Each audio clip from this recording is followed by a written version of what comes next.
50 से ज्यादा लोग, सब एक ही केस से जुड़े हुए, एक एक करके मौत को गले लगाते गए। ये कोई फिल्म की कहानी नहीं, ये है भारत के सबसे बड़े घोटालों में से एक, व्यापम घोटाला की खौफनाक सच्चाई। क्या किसी को हमेशा के लिए चुप कराने की साजिश रची जा रही थी? ये वो सवाल है जो आज भी उन मौतों पर एक अंधेरा पर्दा डाले हुए है।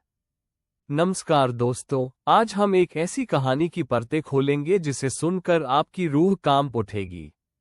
मध्य प्रदेश का व्यापम घोटाला सिर्फ पैसों के लेन देन का मामला नहीं था, बल्कि ये मासूम जिंदगियों और अनगिनत सपनों को कुचलने की एक दर्दनाक दास्तान थी।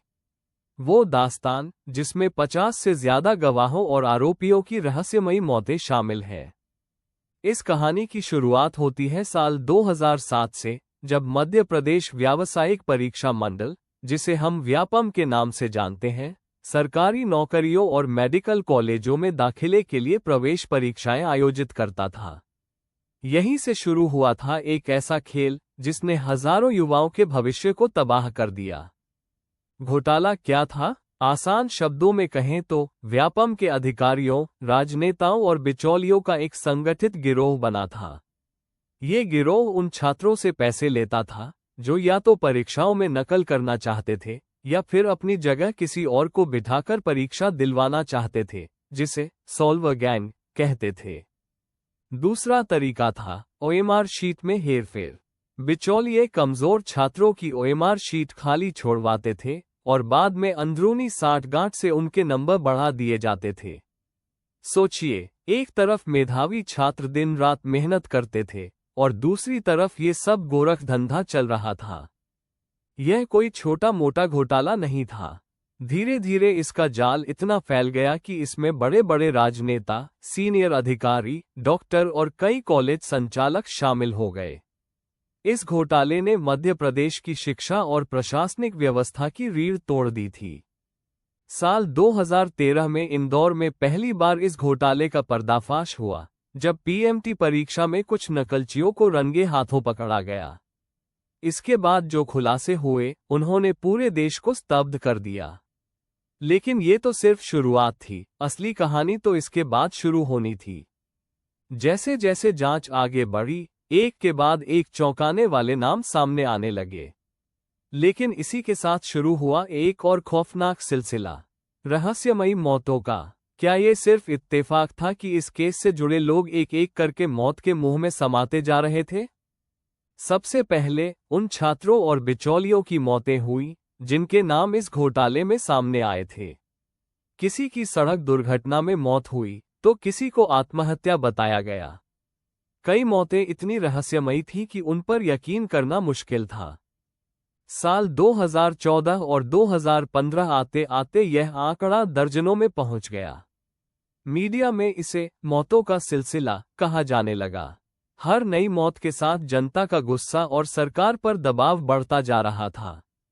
लोगों को लगने लगा था कि कुछ बहुत गलत हो रहा है।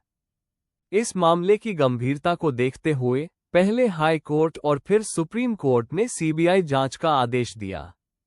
पूरे देश की नजरें अब सीबीआई पर थीं कि क्या वो इन मौतों के पीछे का राज उजागर कर पाएगी। लेकिन सीबीआई जांच शुरू होने के बाद भी मौतें नहीं रुकी, बल्कि एक सबसे बड़ी मौत ने इस केस को अंतर्राष्ट्रीय सुर्खियां दिलवा दी। जून 2015 में एक न्यूज चैनल के पत्रकार अक्षय सिंह की संदिग्ध परिस्थितियों में मौत हो गई। अक्षय सिंह इस घोटाले से जुड़ी खबरें कवर कर रहे थे और एक पीड़ित परिवार का इंटरव्यू ले रहे थे। तभी अचानक उनकी तबीयत बिगड़ गई और उनकी मौत हो गई। उनकी मौत पर सवाल इसलिए भी उठे क्योंकि पोस्टमार्टम रिपोर्ट में कुछ भी साफ नहीं था। इस घटना ने देश भर में हंगामा खड़ा कर दिया। विपक्ष ने सरकार पर गंभीर आरोप लगाए और मांग की कि इन सभी मौतों की गहराई से जांच होनी चाहिए। क्या ये सब किसी बड़ी साजिश का हिस्सा था जो सच को दबाने के लिए रची जा रही थी? सीबीआई ने अपनी जांच में 50 से ज्यादा लोगों की मौत को प्राकृतिक बताया। कुछ को आत्महत्या, कुछ को बीमारी और कुछ को दुर्घटना। लेकिन क्या वाकई 50 से ज्यादा लोग जो एक ही हाई प्रोफाइल केस से जुड़े थे, इतनी आसानी से अपनी जान गंवा सकते हैं? आज भी कई परिवारों को अपने प्रियजनों की मौत का असली कारण नहीं पता। न्याय के लिए उनकी लड़ाई जारी है। सीबीआई ने कई चार्जशीट दाखिल की, हजारों लोगों को आरोपी बनाया गया, लेकिन मौतों के रहस्य पर पर्दा अभी तक पूरी तरह नहीं उठा है। व्यापम घोटाला सिर्फ एक वित्तीय अपराध नहीं था, ये उन परिवारों के लिए एक कभी न मिटने वाला दर्द बन गया, जिन्होंने अपने बच्चों को खोया। उन बच्चों के लिए एक सबक, जिन्होंने गलत रास्ते से सफलता पाने की कोशिश की। ये केस भारत की न्याय प्रणाली के लिए एक बड़ा टेस्ट था। क्या हम ऐसे घोटालों को रोक पाएंगे जो हमारे समाज की नींव को खोखला कर रहे हैं? और क्या हम कभी उन सभी मौतों का सच जान पाएंगे? इस घोटाले ने हमें सिखाया कि भ्रष्टाचार का दानव कितना घातक हो सकता है, और जब सच को दबाने की कोशिश की जाती है तो कितनी जिंदगियां दांव पर लग जाती है। व्यापम घोटाला आज भी एक अनसुलझी पहेली बनकर हमारे सामने खड़ा है। इन 50 से ज्यादा मौतों का सच, क्या ये कभी पूरी तरह सामने आएगा, या ये हमेशा इतिहास के पन्नों में एक काली और रहस्यमयी दास्तान बनकर रह जाएगा? ये सवाल आज भी हमें परेशान करते हैं। तो दोस्तों, ये थी व्यापम घोटाले की वो खौफनाक कहानी, जिसमें न्याय की राह में इतनी सारी जिंदगियां बलि चढ़ गईं। क्या आपको लगता है कि इन मौतों के पीछे कोई गहरा राज छुपा है?